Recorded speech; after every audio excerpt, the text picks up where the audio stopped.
Só me resta dizer,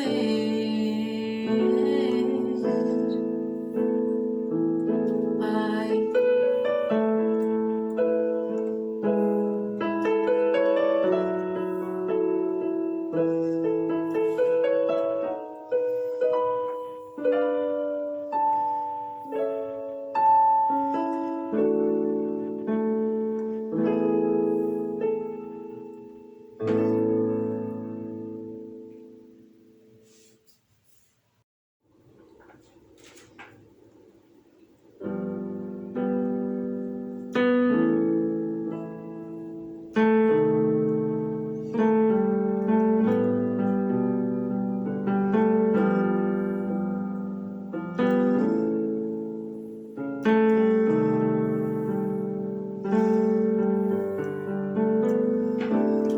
Tu és fiel, Senhor, meu Pai celeste, pleno poder aos teus filhos darás. Nunca mudaste, tu nunca faltaste, tal como eras, tu sempre serás. Tu és fiel, Senhor, tu és fiel, Senhor, dia após dia, com bênção sem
Boa noite, irmãos, graça e paz, em nome de Jesus.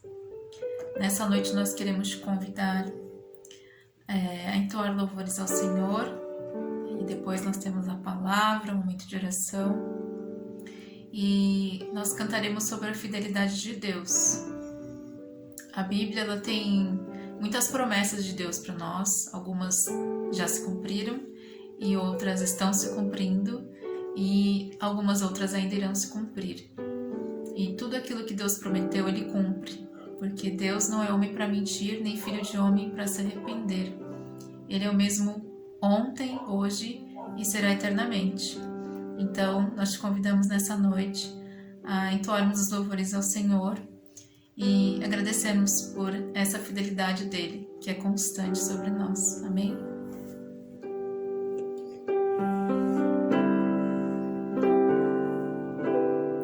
Sei que estás aqui, Senhor.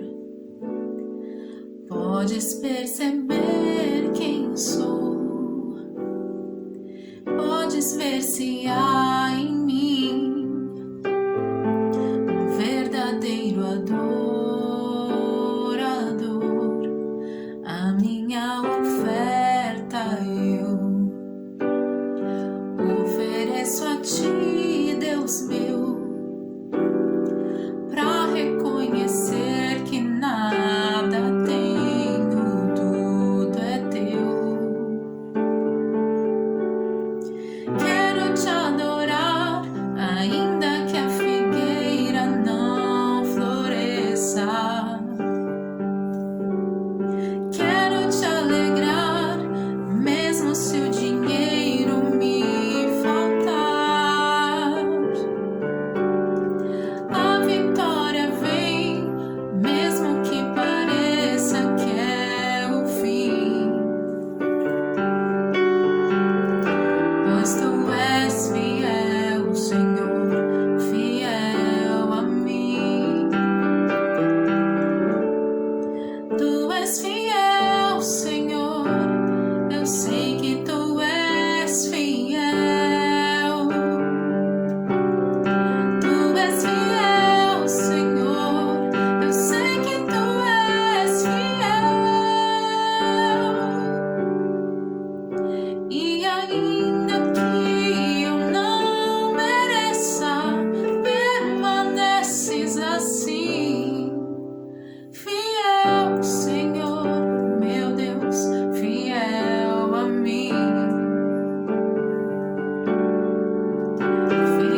Olá, irmãos. Essa é a conta por onde vocês podem estar depositando seus dízimos e contribuições regulares.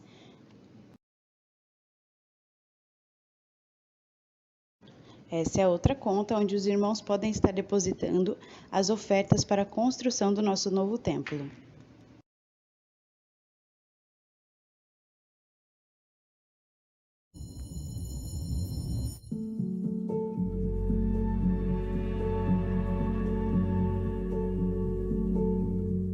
No Irã, Taher e a família receberam uma visita inesperada. O homem que estava à porta disse que era o carteiro. Quando abri a porta, ele enfiou o pé em frente à porta para que eu não pudesse mais fechá-la. A polícia secreta estava procurando por Taher. Durante as buscas, eles pegaram tudo que era relacionado ao cristianismo, principalmente fotos da família com outros cristãos. Eles mandaram eu ligar para o meu marido do nosso telefone. Assim que disquei o número, um agente pegou o telefone da minha mão.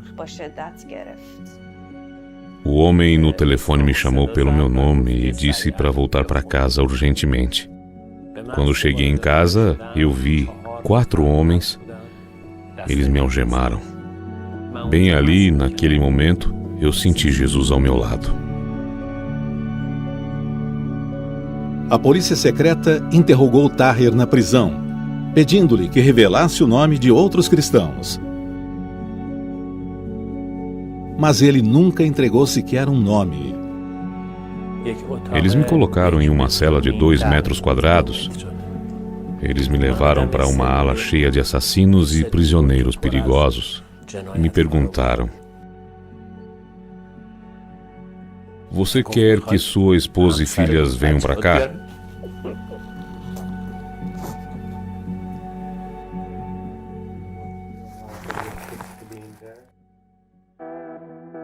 No tribunal, Taher foi julgado por apostasia. A sentença, morte. Durante o recesso, ele e a esposa decidiram permanecer firmes em sua escolha por Jesus e oraram pelo juiz e pelo julgamento. Quando eu voltei, deram andamento ao meu julgamento. O juiz me pediu para escrever algo. Eu escrevi: Deus é amor. Ele me mandou assinar o papel e depois disse: "Eu não sei porquê, mas hoje lhe darei a liberdade. Mas se você for preso novamente, certamente será executado." Nós voltamos para casa e começamos a ministrar de novo. Independentemente dos riscos, essa família queria que outros conhecessem as maravilhas da vida com Jesus Cristo. Após algum tempo, a pressão aumentou e eles decidiram sair do Irã e deixar tudo para trás. Eu daria muito mais por Jesus. Vale muito a pena. Jesus é mais valioso que qualquer coisa. Na minha opinião, nós não pagamos um preço alto. No próximo dia 30, levantaremos um clamor pelos cristãos presos ao redor do mundo durante o DIP. Participe! www.portasabertas.org.br/DIP.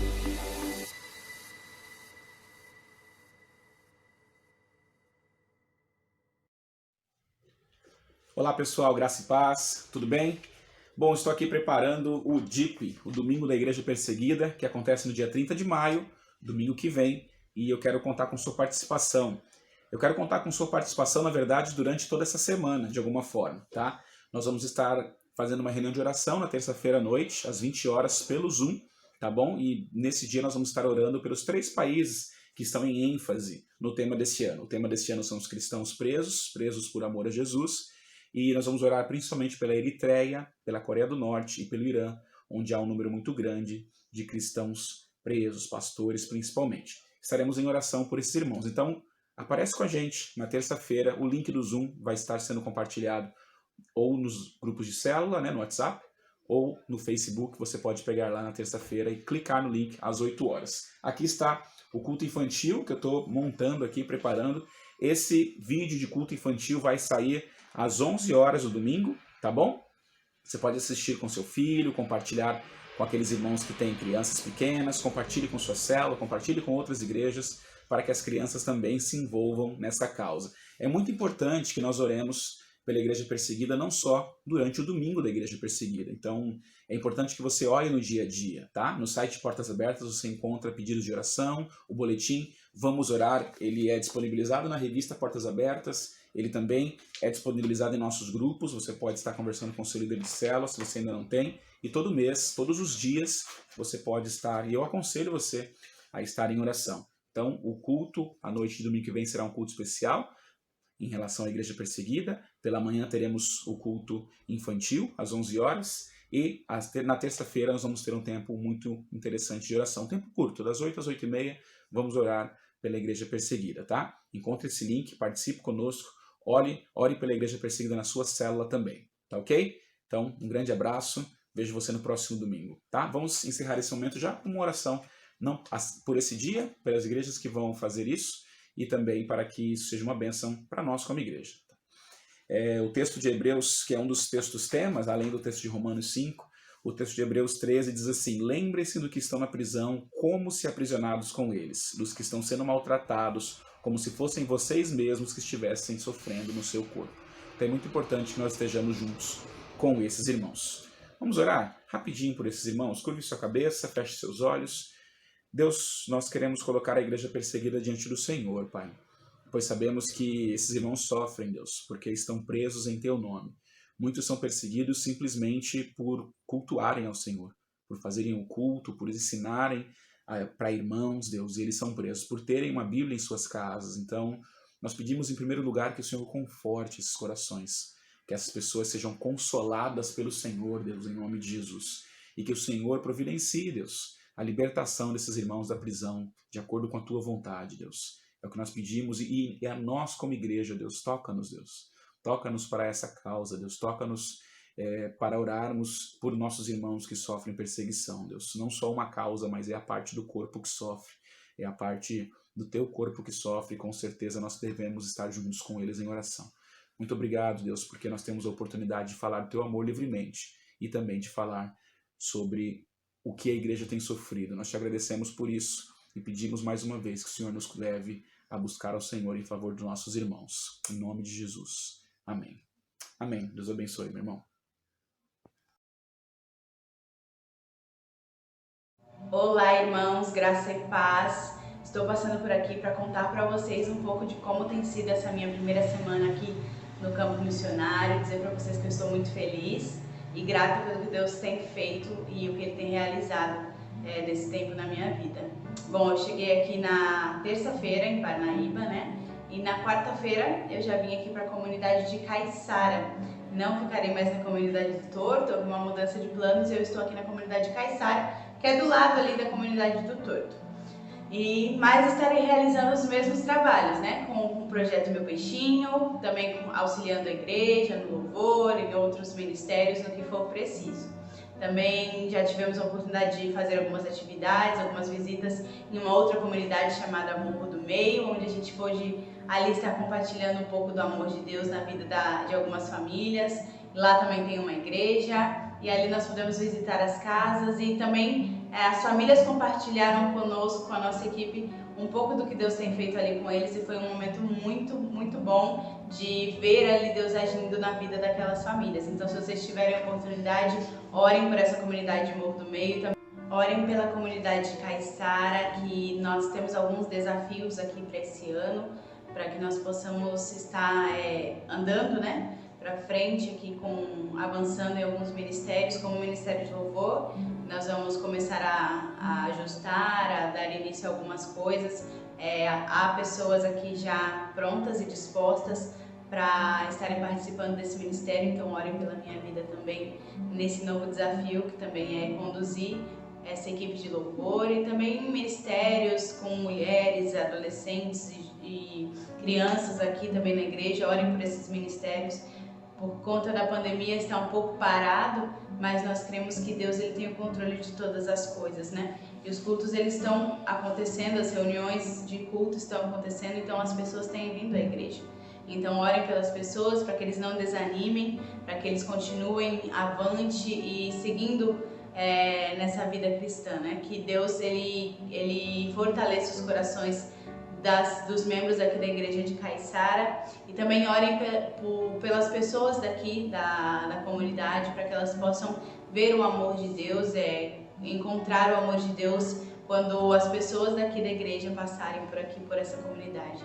Tá, irmãos? Então, estejam orando, é um desafio novo na minha vida. Orem por mim, orem pela igreja e por essas comunidades que eu falei para vocês. Deus abençoe a vida de cada um de vocês. Até logo. Boa noite a todos, graça e paz. Queria nessa noite compartilhar uma palavra, na verdade é uma continuidade, né, da palavra que eu trouxe há uns 3, 4 domingos atrás sobre o Evangelho, e lendo ali as Escrituras, algo reacendeu no meu coração. Então eu queria compartilhar rapidamente um texto com vocês nessa noite, e esse texto vai falar de uma palavra que está sendo muito usada nesses tempos de pandemia, nesses um ano que a gente tem vivido com esse vírus, né? E é a palavra generosidade. Essa palavra ela está em alta nos dias de hoje. E eu queria compartilhar um texto, mas antes eu gostaria muito que você corresse lá e pegasse a sua Bíblia para que você possa fazer a leitura junto comigo nessa noite, tá bom? O texto que nós iremos compartilhar é a segunda carta do apóstolo Paulo à igreja de Coríntios. 2 Coríntios capítulo 8, do versículo 1 ao 15. Esse é o texto que nós iremos ler nesta noite. Então eu gostaria muito aí que você pegasse a sua Bíblia e que você fizesse a leitura junto comigo. Amém? Você já pegou a sua Bíblia? Então abra, por favor, em 2 Coríntios capítulo 8. Nós iremos ler aqui do versículo 1 ao 15. Quero aqui também já deixar bem claro, né, que assim como a mensagem do Evangelho, né, eu disse a vocês que é algo que eu tenho buscado viver na minha vida, essa mensagem de hoje também é algo que Deus tem marcado no meu coração. Eu ainda não atingi, né, o lugar ali onde eu gostaria de estar nesta mensagem de hoje, mas eu confesso a vocês que eu tenho buscado, eu tenho procurado entender a graça de Deus e viver essa verdade, tá bom? Então, a ideia aqui é justamente essa, né? Juntos refletirmos sobre essa verdade do Evangelho em nossas vidas. Amém? O texto diz assim, capítulo 8, 2 Coríntios, capítulo 8, versículo 1 ao 15. Vai dizer assim: agora, irmãos, queremos que vocês tomem conhecimento da graça que Deus concedeu às igrejas da Macedônia. No meio da mais severa tribulação, a grande alegria e a extrema pobreza deles transbordaram em rica generosidade. Versículo 3. Pois dou testemunho de que eles deram tudo quanto podiam e até além do que podiam, por iniciativa própria. Eles nos supriram intensamente o privilégio de participar da assistência aos santos. E não somente fizeram o que esperávamos, mas entregaram-se primeiramente a si mesmo ao Senhor e depois a nós pela vontade de Deus. Assim, recomendamos a Tito que, assim como ele já havia começado, também completasse esse ato de graça da parte de vocês. Todavia, assim como vocês se destacam em tudo, na fé, na palavra, no conhecimento, na dedicação completa e no amor que vocês têm por nós, destaque-se também nesse privilégio de contribuir. Não lhe estou dando uma ordem, mas quero verificar a sinceridade do amor de vocês, comparando com a dedicação dos outros, pois vocês conhecem a graça de nosso Senhor Jesus Cristo, que sendo rico, se fez pobre por amor de vocês, para que por meio de sua pobreza, vocês se tornassem ricos. Este é o meu conselho, convém que vocês contribuam, já que desde o ano passado vocês foram os primeiros, não somente a contribuir, mas também a propor esse plano. Agora, completem a obra para que a forte disposição de realizá-la seja igualada pelo zelo de concluí-la, de acordo com os bens que vocês possuem. Porque se há prontidão, a contribuição é aceitável de acordo com aquilo que alguém tem, e não de acordo com o que não tem.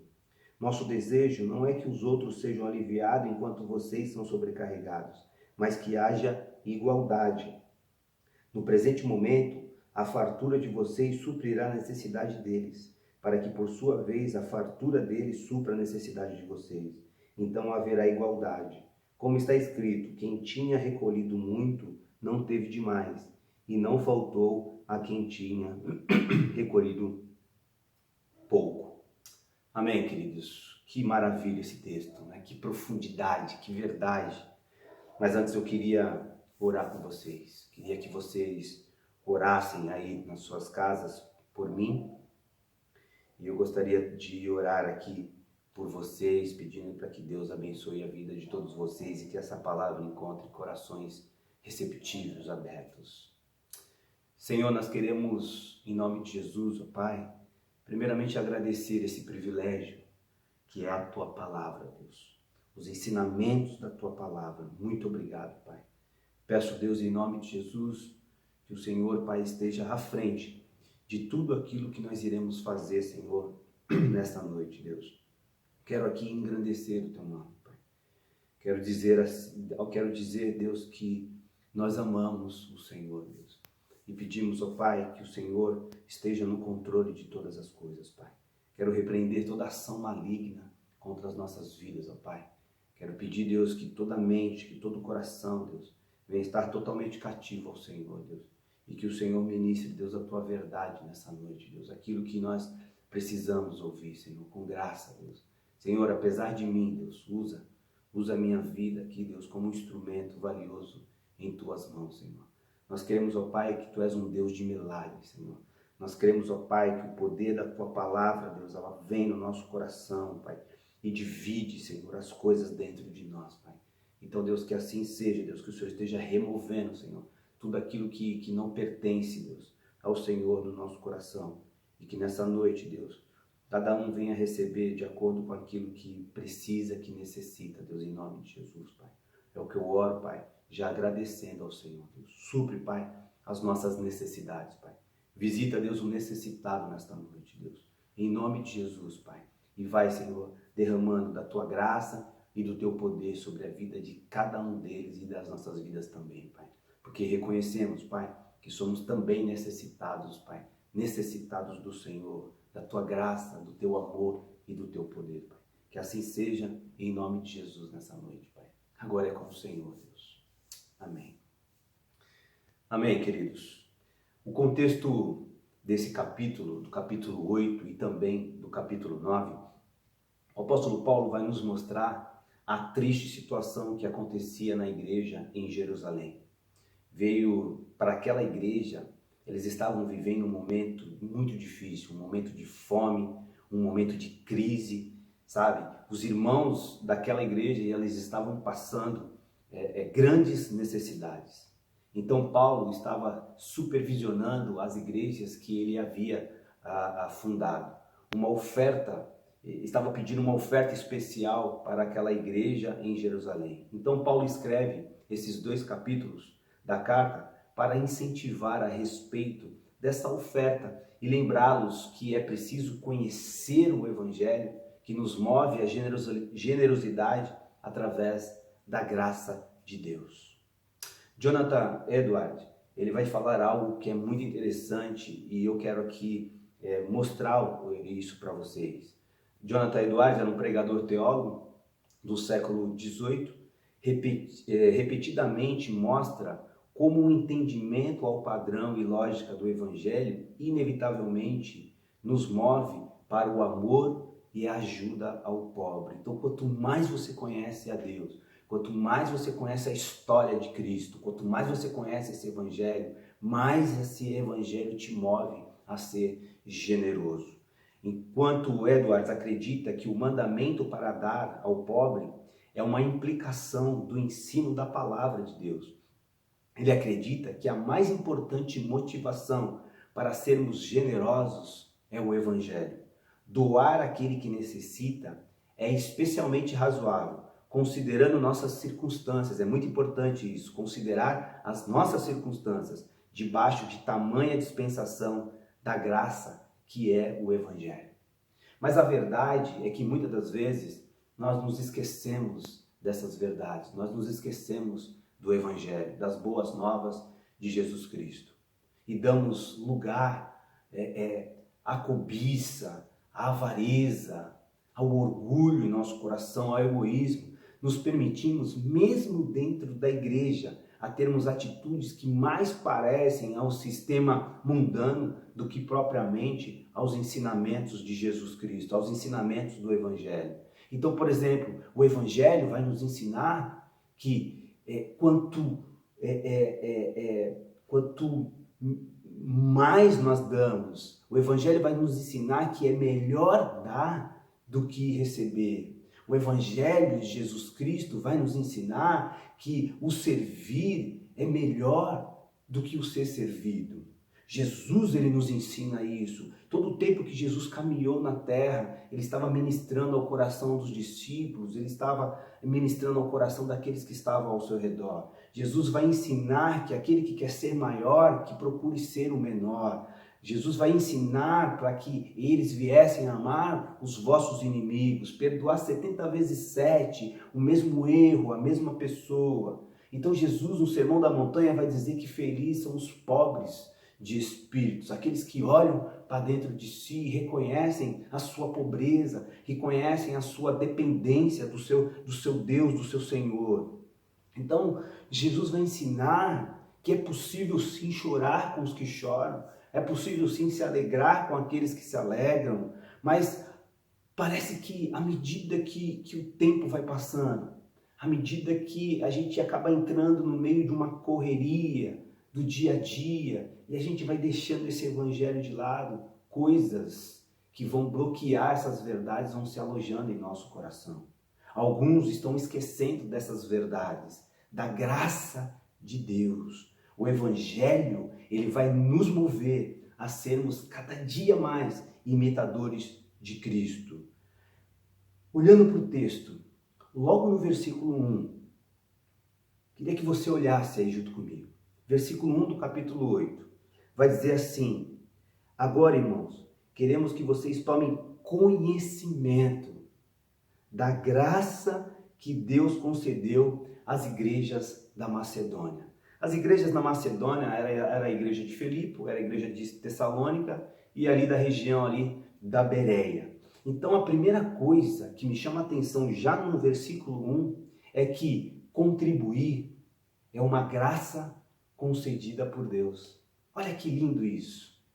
Paulo começa informando a igreja de Coríntio sobre esse privilégio de contribuir, a graça de contribuir.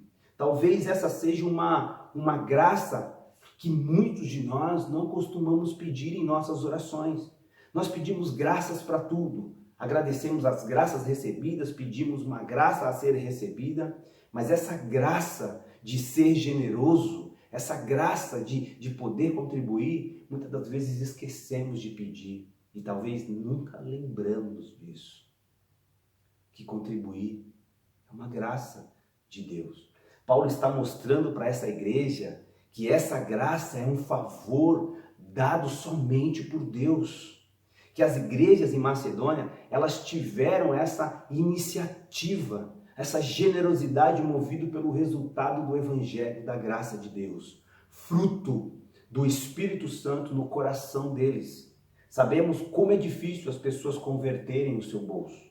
A história de Zaqueu, lá em Lucas capítulo 19, vai nos mostrar claramente isso. É que contribuir é um ato de graça. Por isso, quando nós vemos pessoas abrindo a mão do seu bolso com sabedoria, percebemos que ali há um mover da graça de Deus. É interessante parar para pensar um pouquinho nisso. Que contribuir é um privilégio que Deus nos deu através da graça dele. A graça, ela serve de fundamento para todas as promessas do Evangelho, começando pelo perdão dos pecados, até levar os remidos à imagem moral e metafísica de Deus. Então, o primeiro versículo já vai me mostrar que contribuir é graça, é um privilégio que Deus nos dá.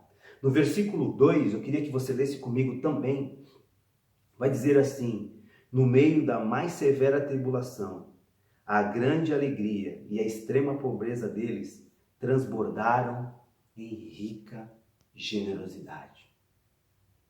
Queridos, essa igreja da Macedônia, que oferta, que contribui com alegria, eles estavam vivendo momentos muito difíceis ali na sua comunidade. Os romanos, eles pegaram da Macedônia as suas riquezas, se apossando do ouro, se apossando da prata e colocando sobre essa comunidade impostos muito pesados, como vocês conhecem através da história. Mas mesmo, irmãos, mesmo diante dessas dificuldades, mesmo diante dessa pressão, porque a gente vai perceber aqui que o versículo 2, o apóstolo Paulo vai dizer assim: no meio da mais severa, olha só, da mais severa tribulação. Essa palavra, ela tem um sentido de pressão, de compressão, sabe? De um aperto que traz angústia, que traz agonia. Então, mesmo diante dessa severa tribulação, mesmo diante da extrema pobreza, ele faz questão de ressaltar essas duas palavras: severa tribulação e extrema. Não era pobrezinhos, era extrema pobreza. Mesmo diante dessas circunstâncias, não os impediram de contribuir. E contribuir, como o texto diz, com abundância de alegria e generosidade. Irmãos, só o Senhor pode fazer uma coisa dessa na vida de um homem, na vida de uma mulher. Só o Senhor pode transformar situações difíceis aos olhos humanos em algo como esse. Eu vejo isso como um milagre de Deus. Porque uma comunidade que vive essa dificuldade e mesmo assim eles se alegram em contribuir, e é uma abundância de alegria, porque o apóstolo Paulo, ele diz que transbordaram de rica generosidade. Isso é algo maravilhoso, irmãos. Abundância de alegria e generosidade. Sabe por quê, irmãos, eles se alegravam em fazer essas coisas? Porque esta alegria, ela estava fundamentada no poder do Evangelho da graça de Deus. Lá em João, capítulo 15, versículo 11, ele vai dizer assim, não precisa abrir, eu vou ler para vocês. Tenho-lhe dito essas palavras, para que a minha alegria esteja em vocês e a alegria de vocês seja completa. Então, quando nós buscamos a Deus, quando nós olhamos para Cristo de uma forma diferente, nós vamos perceber que a fonte de toda alegria não está no dinheiro, não está no status, não está numa posição segura. A fonte da nossa alegria, ela está no Senhor, que não depende de circunstâncias. É por isso que o texto diz que eles faziam isso com alegria, porque a alegria dele estava fundamentada em Deus. E isso é importante para nós hoje. É importante a gente parar e refletir, independente da tua situação, independente da situação que você se encontra nesse momento, que a nossa alegria, ela está no Senhor. Essa é uma verdade muito profunda e atual nos dias de hoje. Esse texto, ele é tão atual na minha vida, que eu falei, Senhor, é isso. Obrigado por essa palavra. Porque nos dias de hoje, pessoas e igrejas estão vivendo momentos muito parecidos com que as 3 igrejas viviam. Então a igreja de Jerusalém passando grande dificuldade e fome, a igreja dos macedônios passando tribulação, mas com alegria em contribuir, e a igreja de Corinto, que tinha dons e talentos, mas estava com uma dificuldade nessa questão. Então igrejas estão vivendo momentos muito parecidos com essas, mas isso não foi empecilho para o mover de Deus na vida dos macedônios, que traz um ensinamento, que traz uma provisão divina para nós. Contribuir com alegria quando tudo diz não. Por isso é importante salientar que tudo deve ser feito não por obrigação, não como um dever, nem constrangimento, e sim movido pela graça de Deus, irmãos. A contribuição, ela precisa ter um mover do Espírito Santo dentro de nós. É claro que precisamos dar um passo de fé, mas precisa ser através do Espírito Santo. E o resultado dessa ação é a profunda pobreza, e o resultado dessa ação é a profunda pobreza deles superabundou em grande riqueza da sua generosidade. Olha que lindo no final do versículo que diz, né, que a extrema pobreza deles transbordaram em rica generosidade. A generosidade não se mede pela abundância dos dons, e sim pela quantidade dada em confronto com os recursos possuídos. Os macedônios chegaram ao ponto do sacrifício em suas dádivas espontâneas, porque Deus ama quem dá com alegria. 2 Coríntios capítulo 9, versículo 7. A extrema pobreza, ela foi transformada, transbordada em generosidade. Transbordaram em rica generosidade. Irmãos, que palavra bonita. Parece que o apóstolo Paulo estava tão inspirado nesse dia quando escreveu essa carta. A extrema pobreza deles. Transbordaram em rica generosidade. E parece que quanto mais eles eram pobres, mais generosos eram. Quanto mais necessitados, mais Deus movia o coração deles à generosidade. Meu Deus, que lindo isso.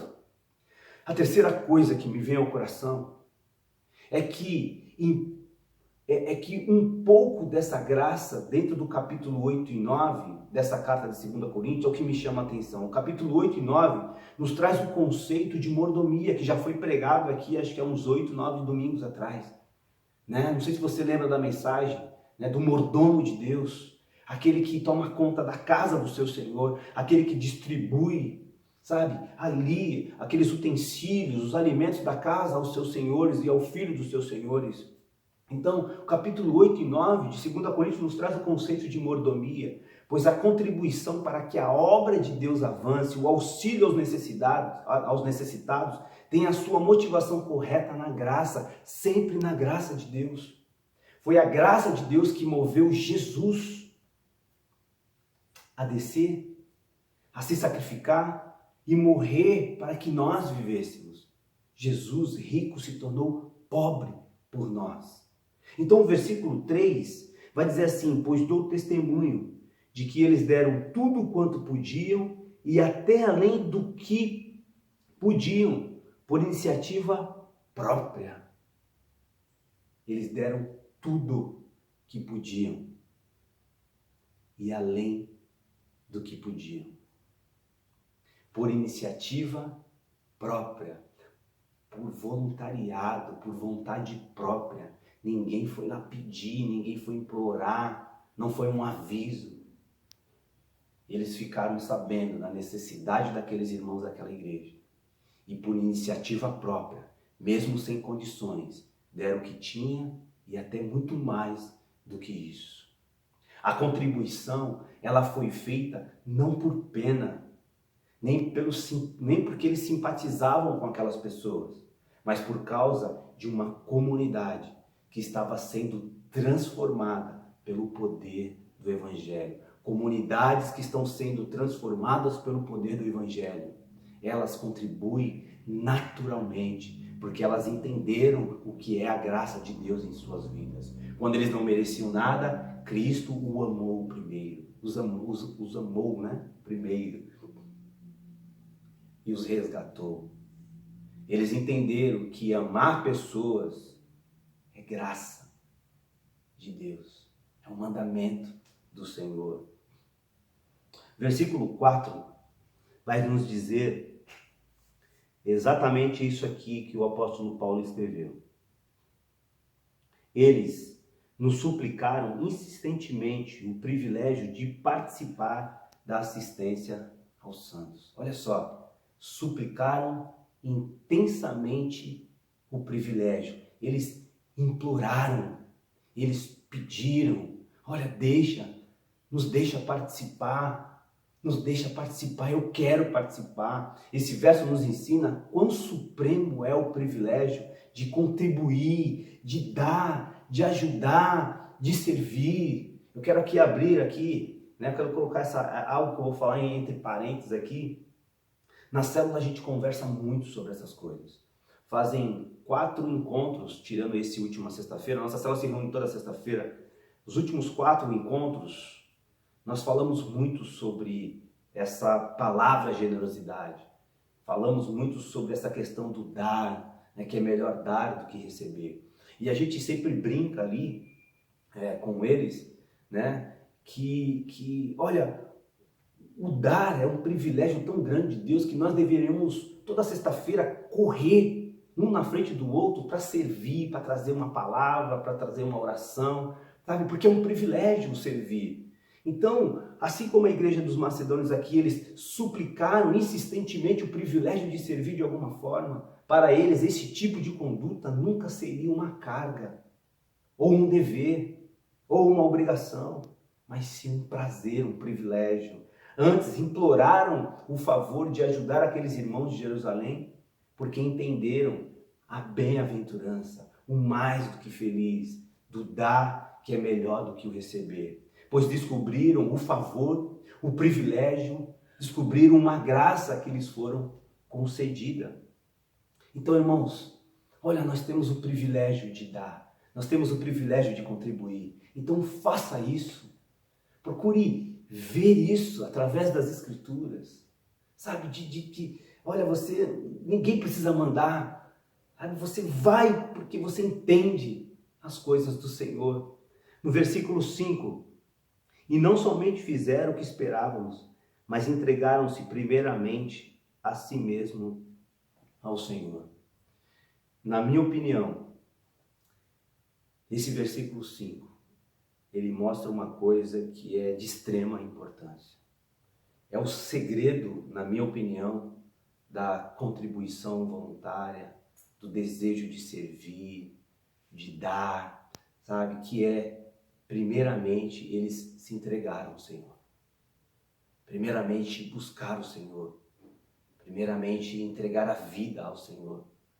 Primeiramente, sabe, depositar tudo nas mãos do Senhor. Esse versículo resume toda a intenção, a ação daquela comunidade da Macedônia. É o reconhecer quem é o Senhor e quem somos nós diante desse Deus. É depositar nas mãos do Senhor aquilo que controla e dirige a nossa vida. Todos os alvos, todos os planos, toda a energia gasta no dia a dia, tudo deve ser levado a conformar-se com a vontade soberana de Deus. É entregar todo o seu ser, primeiramente, ao Senhor, que é o dono da sua vida. O problema de tudo isso é que muitas vezes o problema é que poucas vezes isso acontece na vida dos cristãos. Primeiro é a minha vontade e depois a vontade de Deus. Versículos 7 e 8 vai dizer assim: todavia, assim como vocês se destacaram em tudo, na fé, na palavra, no conhecimento, na dedicação completa e no amor que vocês têm por nós, destaque-se também nesse privilégio de contribuir. Não lhe estou dando uma ordem, mas quero verificar a sinceridade do amor de vocês. comparando com a dedicação dos outros. Versículo 7. Os coríntios eram uma igreja, irmãos, que se destacavam em tudo, como o texto diz. Era uma igreja rica em todos os sentidos, porque eles tinham, olha só, se destacavam na fé, na palavra de Deus, no conhecimento, tinham uma dedicação completa e também no amor que vocês tinham por eles, pelo apóstolo. Destaquem-se também nesse privilégio de contribuir. Coríntios era uma igreja que se destacava em tudo, mas me parece que, por algum motivo, eles estavam se esquecendo do privilégio de contribuir, e essa ideia foi deles mesmos lá atrás. Só que por algum motivo, parece que essa contribuição, ela estava demorando a chegar. Então o apóstolo Paulo, ele ressalta, a grandeza dessa igreja. E ao mesmo tempo mostra que havia neles um problema, que era a questão da contribuição. Versículo 8, eu consigo verificar aqui a sinceridade do apóstolo Paulo. E aqui eu pego um ensinamento muito, muito profundo para a minha vida. Porque ele diz assim: não lhe estou dando uma ordem, mas quero verificar a sinceridade do amor de vocês. Paulo procura saber como é que estava o coração desta igreja. Paulo está preocupado com a forma na qual eles estavam ali vivendo. Paulo sabia que era uma igreja de fé, que era uma igreja que tinha muitos dons e talentos. Mas o que Paulo chama para perto é porque Paulo queria saber o que é que estava no coração deles.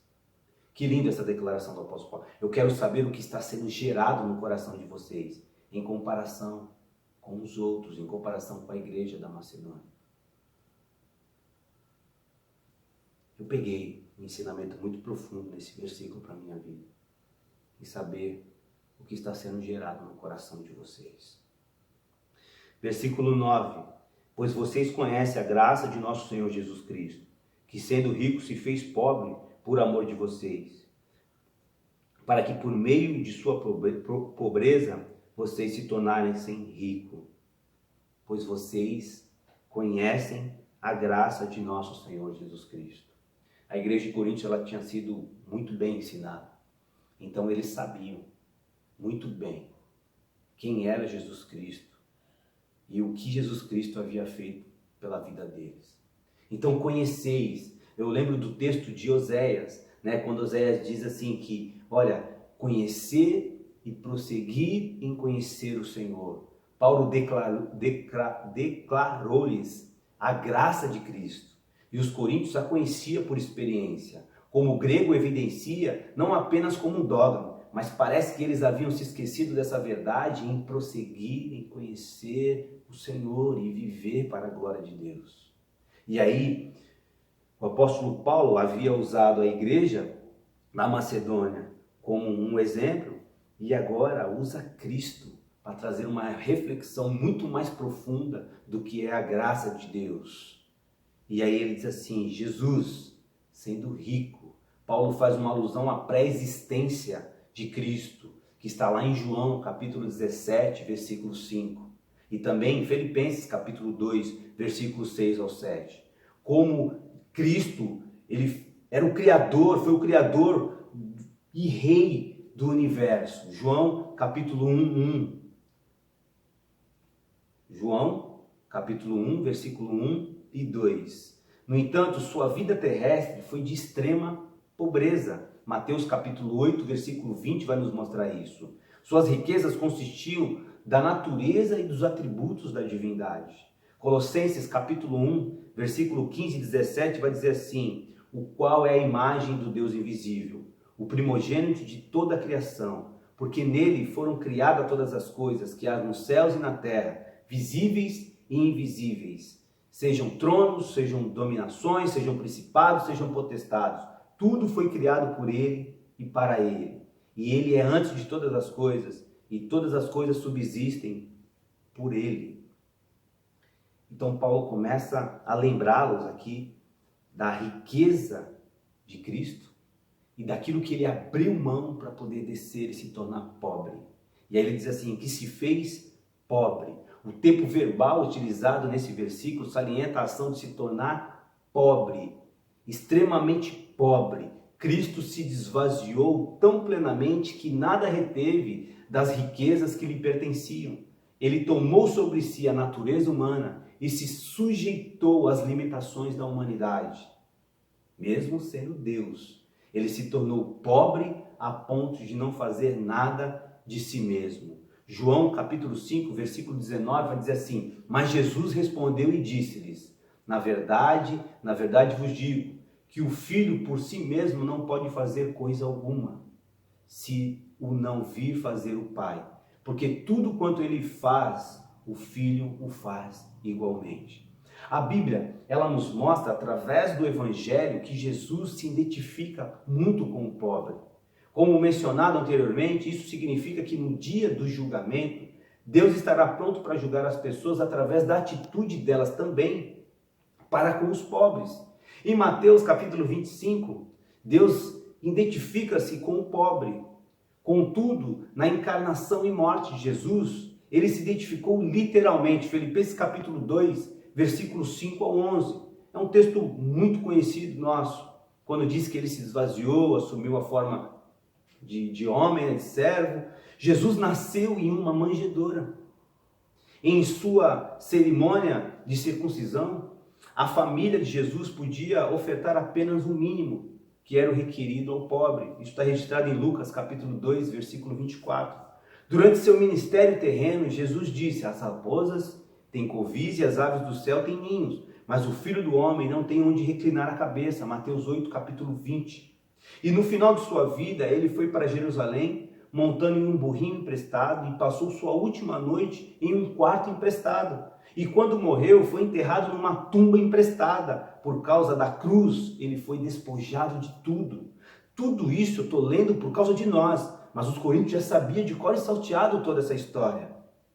Tudo isso dá um novo significado para a questão.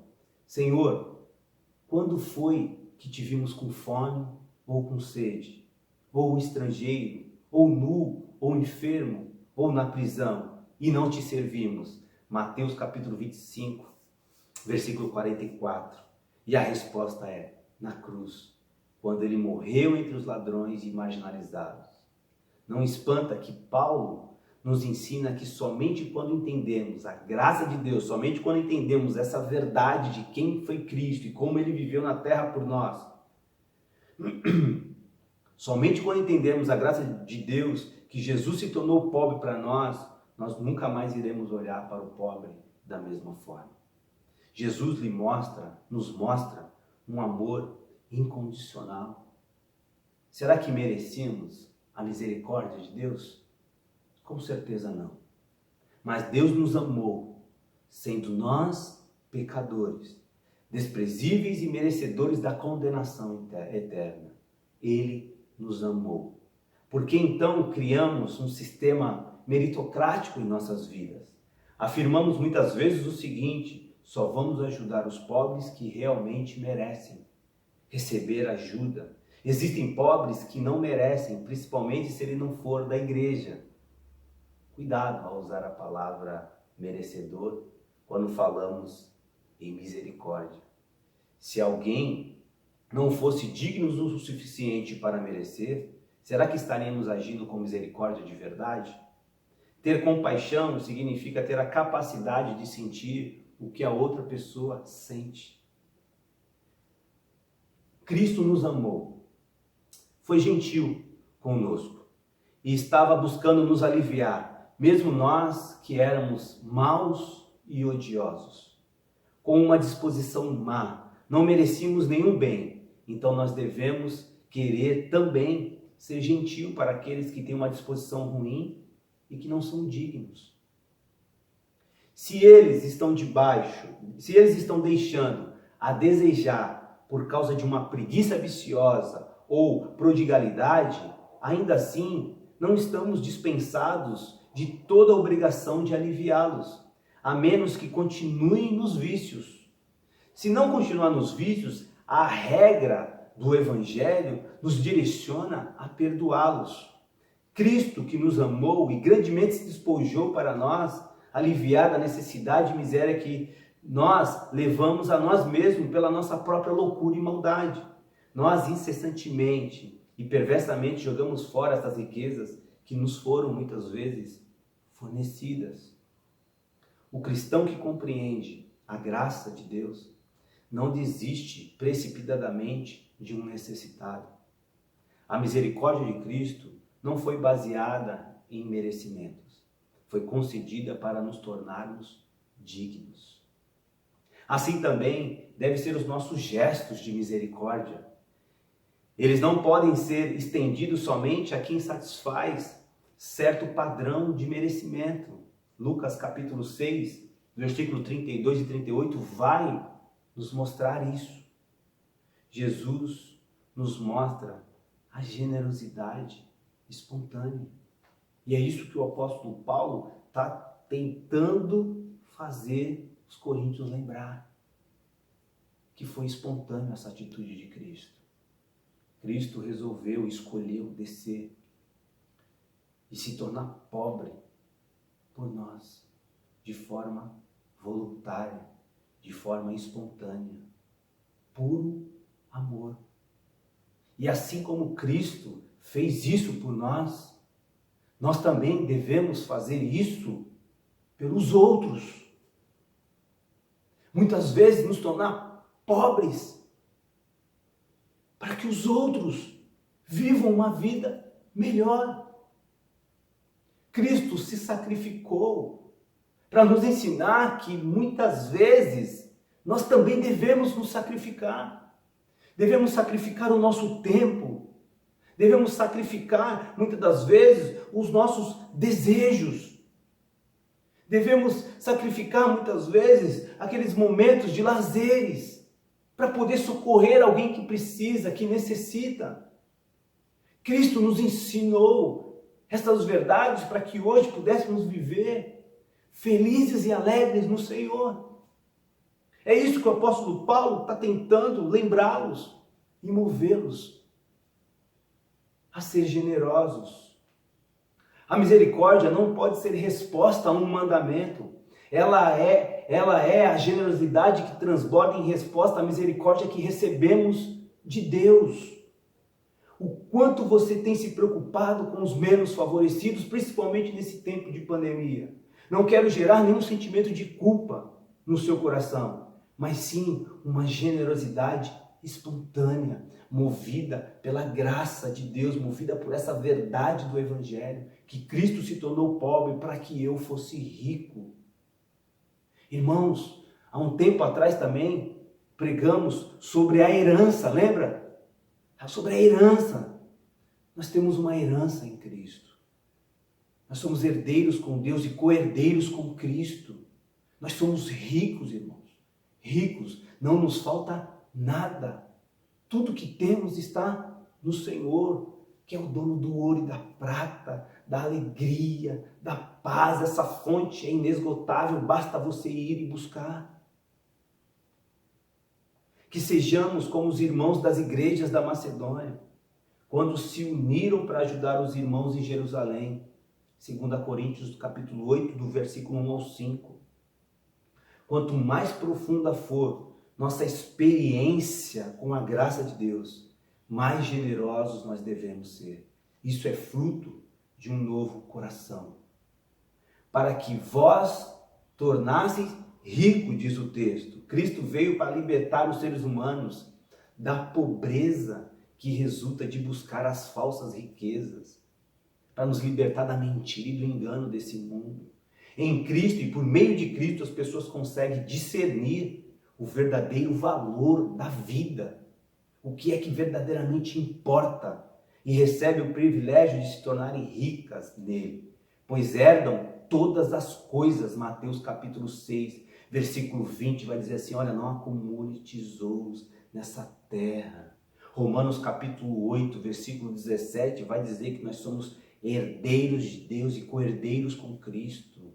1 Coríntios capítulo 1, versículo 5 vai nos mostrar essas verdades. Irmãos, muitas vezes numa casa onde há luto, é ali que nós refletimos no valor da vida, no valor da graça de Deus.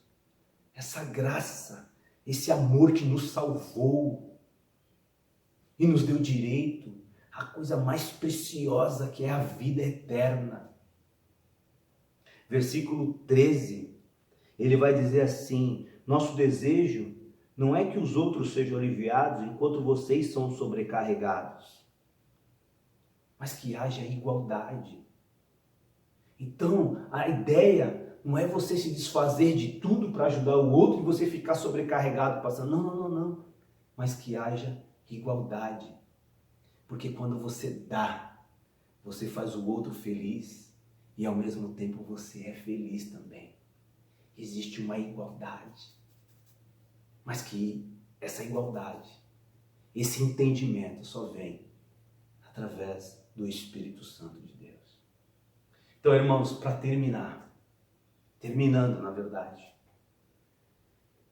eu queria dizer que hoje nós entendemos que contribuir é uma graça de Deus. É um privilégio também de crentes desprovidos de riquezas. Ser generoso não depende das circunstâncias. Aprendemos que tudo isso precisa ser de forma voluntária, de forma espontânea, que a iniciativa seja sua e minha. Nunca por obrigação ou dever. Aprendemos isso também aqui hoje. Aprendemos também que tudo isso precisa ser por amor e gratidão a Deus. Quando reconhecemos o que Cristo fez por nós, essas atitudes de contribuir, esse privilégio, essa adoração, é algo que chega ao coração de Deus. Observamos que Paulo busca maior generosidade por parte das pessoas. A falta de generosidade é resultado de não ter entendido de verdade como Jesus se tornou pobre. Nele temos todas as riquezas e tesouros verdadeiros. Talvez por terem um conhecimento superficial e intelectual da riqueza espiritual de Jesus. E esse talvez seja o maior problema dos cristãos hoje. Eles têm um conhecimento de todas as doutrinas, mas elas não são uma realidade em seus corações. Portanto, não influenciam o seu comportamento. Será que é possível perguntar agora para nós mesmos, para o nosso coração, o que é que tem nos impedido de sermos generosos? O que é que tem nos impedido de dar um pouco mais de nós para as pessoas? E eu não estou falando só na questão financeira, irmãos. Não é isso. Generosidade não é só isso. Mas é você se doar para as pessoas. É muito interessante que na célula, há um tempo atrás, tinha um casal que eles estavam passando uma necessidade financeira muito grande. Tanto é que a cesta que nós formamos na célula estava indo para esse casal. Mas era de impressionar que mesmo eles passando esses momentos difíceis financeiramente, eles nunca deixaram de trazer uma torta, um bolo para a célula. E eu olhava aquilo ali, eu ficava meio que incomodado. E aí um dia eu falei assim: irmãos, não precisam se incomodar com isso, vocês estão passando um momento difícil. E aí a pessoa chegava para mim e falava assim: não, para nós é uma alegria. Irmãos, como eu demorei para entender isso. Que mesmo diante de situações difíceis, para eles era um privilégio. Era uma alegria que o Senhor já tinha ministrado ao coração deles. E como eu demorei para entender isso. Quando eu entendi isso e quando eu meditava no texto, eu lembrei disso. Falei: Senhor, é isso. Sabe, ter o prazer de fazer algo novo, algo diferente. Uma ligação para alguém, uma visita para alguém. Agora não no tempo de pandemia, mas mesmo assim a gente pode usar os meios de comunicação. Usar o meu dom, usar a minha profissão para abençoar pessoas. A minha profissão que Deus me deu, que não é minha na verdade, né? Foi Deus que me deu para abençoar pessoas. Tempo. Olha, hoje eu tinha que sair, mas olha, eu não vou sair mais, eu vou aconselhar. Isso não é coisa só de pastor, não. Isso é coisa de cristão. É coisa que entende da graça de Deus. Então muita gente tem muita teologia, conhece muitas doutrinas, mas não tem ação. As suas ações não têm vida. Porque o Evangelho, a graça de Deus, não influenciam o comportamento dessas pessoas. Então o que é que te impede de ser generoso? Quero lembrar que mais do que a nossa oferta e generosidade, Deus quer que nos entregamos primeiro a Ele. Deus quer não o seu dinheiro, não o seu tempo. Deus quer o seu coração. Deus quer a sua vida. Deus conhece você. O texto de Jeremias, né, que é o texto que a Cris trouxe sexta-feira, diz que Deus falando para Jeremias: eu te conheço desde o ventre da tua mãe. Sou eu que te protejo. Sou eu que cuido de você. Sou eu que te sustento. Sou eu que sou a tua fortaleza. Eu tenho um controle da tua vida. A glória de Deus é demonstrada. Mateus capítulo 5, 16, vai dizer assim: assim brilhe também a vossa luz diante dos homens, para que vejam as boas obras e glorifiquem o vosso Pai que estás no céu. Irmãos, casas generosas e receptivas manifestam a glória de Deus, bondade e excelência de Deus em sua vida. A razão pela qual Deus nos dá dinheiro e lares é para que, pela maneira como os usamos, as pessoas possam ver que eles não são o nosso Deus, mas que Deus, o nosso Senhor, é o nosso maior tesouro. Nosso amor por Deus e seu amor por nós é confirmado em 1 João capítulo 3, versículo 17, quando diz: ora, aquele que possui recursos desse mundo e vir a seu irmão padecer necessidade e fechar o seu coração, como pode permanecer nele o amor de Deus? Em outras palavras, quando damos generosamente e abrimos as nossas casas, o amor de Deus é confirmado em nossas vidas. Nós somos verdadeiros. Nós não somos falsos cristãos. Abrir casa, oferecer uma carona para alguém que necessita, oferecer um abrigo, um conselho, um privilégio do Senhor. Nossa recompensa é a demonstração da glória de Deus, o bem dos outros e a alegria de entesourar em Cristo para sempre. Portanto, exorto-lhes, compartilhai a necessidade aos santos, praticai a hospitalidade. Amém, queridos? Essa é a mensagem que eu queria trazer para vocês no dia de hoje. Que não seja pesado para vocês, mas seja igual. Versículo 14 vai dizer: no presente momento, a fartura de vocês suprirá a necessidade deles, para que por sua vez a fartura deles supra a necessidade de vocês. Então haverá igualdade, como está escrito: quem tinha recolhido muito, não teve demais, e não faltou a quem tinha recolhido pouco. Amém, queridos? Queria orar por você nessa noite. Senhor, muito obrigado, Deus, pela tua palavra, Pai. Oro, Deus, para que o teu Espírito Santo, Pai, venha, Deus, trazer essas verdades, Senhor, em nossos corações, começando em mim, Deus. Senhor, como eu quero, Deus, sabe, entender a tua graça. Como, Deus, eu desejo, Deus, entender essa questão de Cristo, que se fez pobre por mim, Deus, para me tornar rico, Senhor. Deus, como eu quero entender todos os dias da minha vida essa verdade de uma forma intensa e poderosa, Deus. Senhor, nunca permita, Deus, em nome de Jesus, que no meu coração venha se alojar coisas que estão distantes dessa verdade, Deus. Pai, eu quero viver a tua verdade e eu creio que esse é o desejo, Senhor, do coração dos meus irmãos, Senhor.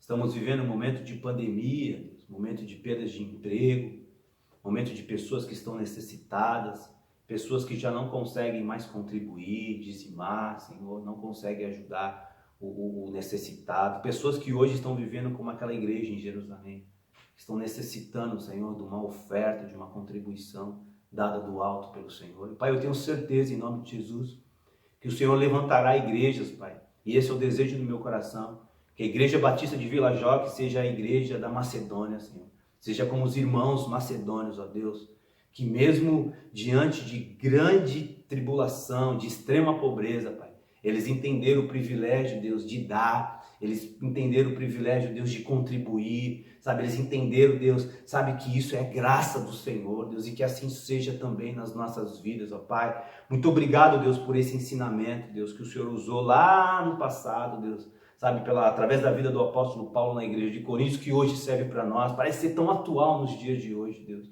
E que assim seja, Pai, a bênção do Senhor sobre nós, Pai, sobre o necessitado. Deus, supre, Pai, as necessidades dos necessitados, seja elas quais forem, seja necessidade física, seja uma necessidade financeira, sabe, Deus, em nome de Jesus, Pai, que o Senhor derrame a Tua glória, que o Senhor use homens e mulheres, Deus, compromissados com a Tua verdade, Deus, para poder abençoar, Deus, para poder, sabe, orar, Deus, para poder, sabe, contribuir, Deus, em nome de Jesus, ó Pai.